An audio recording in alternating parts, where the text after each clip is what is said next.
ইব্রাহিম আলাইহিস সালাম আল্লাহকে, আরে আজরাইলকে একদিন বলছিলেন, আজরাইল, নাফরমান পাপীর জান তুমি কেমনে কবজ করো, তোমার আকৃতি চেহারাটা তখন কেমন হয়, আমার একটাবার দেখাও।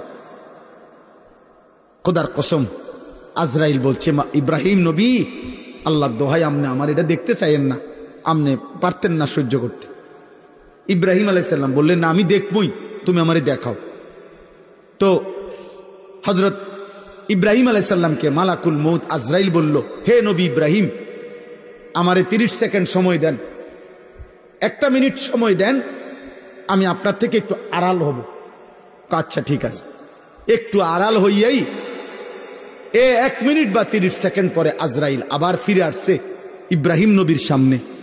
আল্লাহর কসম, ওই নাফরমানের জন্য আজরাইলের যে আকৃতি আগুনে ভরা, সারা দেহে জাহান্নামের আগুন ধাউ ধাউ করে জ্বলতেছে, ওই চেহারা নিয়ে আজরাইল যখন ইব্রাহিম নবীর কাছে এসে দাঁড়াইছে, একটা চিৎকার দিয়া ইব্রাহিম নবী বেহুশ হয়ে গেছে।